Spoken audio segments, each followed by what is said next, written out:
What's up? Yeah, thought so. So this is a video for teenagers, not just teenagers, but those who are starting and want to progress. We're talking about progressions here. So I'm always, giving you a hard time about this. If you're counting from 1 to 10, you go 1, 2, 3. You don't go 2, 4, 6, 8, 10. So why would you do that when your workout kicks in? Come with me.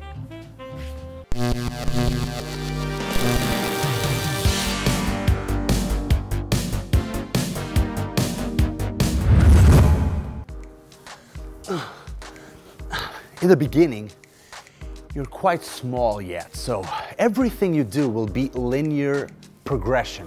So start with body weight. Let's not put, loads on your back and stuff. Start with, push-ups, pull-ups, squats. Try one-legged squats. If you can't do 20 to 30 push-ups with a good form, or even 10 or 8 to 10 pull-ups, don't mess with weights yet. Now that you have learned to play with your body, watch that dirty mind. You've developed that coordination and that strength, but now you need to step up the game. You need to continue to progress, so you're gonna start to load. When you join a gym, the first exercise you should work on are, let's start with the first one, the press with a barbell.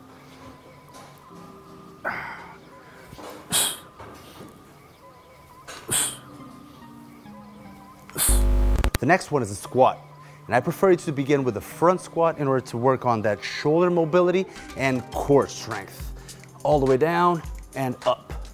All the way down and up. And the deadlift.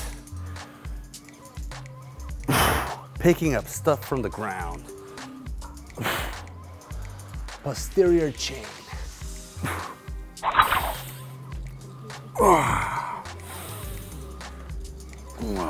I know you want to jump into these movements, these isolated movements that give you the pump in the biceps and the chest, but we should work from broad to specific.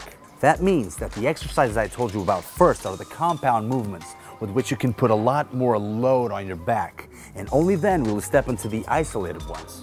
That way you'll get the most benefit out of both types of exercises.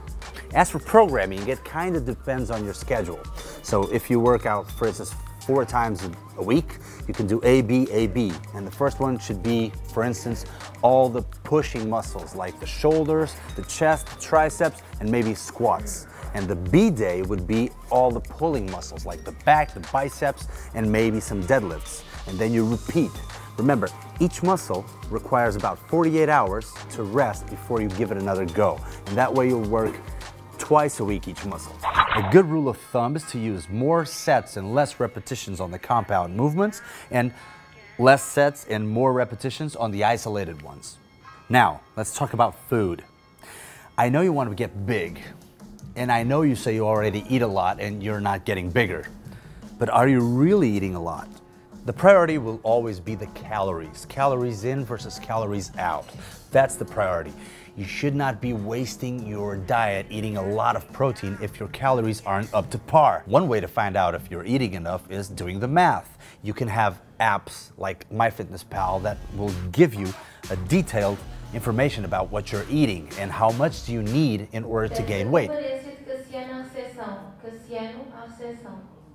This app specifically has a huge database of food. You can find everything you bought and anything at any time, and the first few days maybe are a little bit of work and a little bit boring, but after 3 to 4 days, you'll know how much you need. And maybe you'll see that, oh, maybe I wasn't eating that much.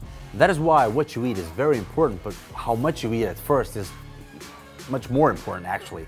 And train your metabolism. Don't go, if you're eating 2,000 calories now, and even if you need 3,000, don't go all the way to 3,000 already, or just yet, because you'll end up in the toilet. What you need is to train and raise your metabolism slowly until you get there. 300 each time until you get there and you see your weight finally going up. Ooh, sorry, didn't notice you. A good trick is for you to eat several times a day. And liquid meals, for instance, like homemade milkshakes or protein supplements, for instance, if you add some carbs or if you get a mass gainer, the better.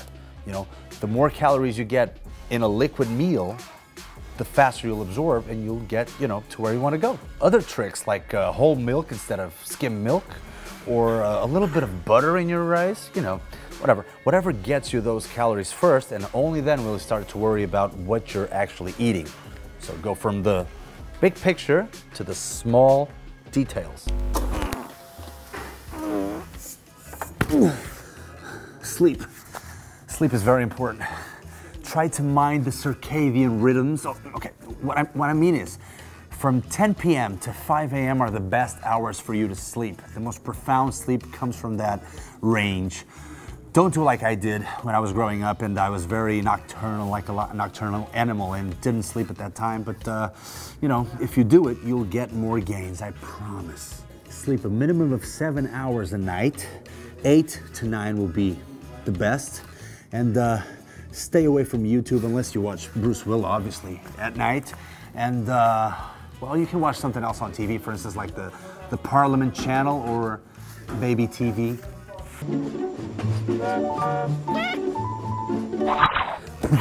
Make sure to subscribe, like, and you'll have the best resources in order to follow a good programming, the tutorials for the exercises. That's very important. Sometimes we drift away, but once we learn something, we can, we can refine our stuff and, get there a little easier and quicker. Do mind the progressions. Otherwise, you're always going to be stagnant, and we don't want that, because that'll be a great way for you to blame somebody else for your mistakes.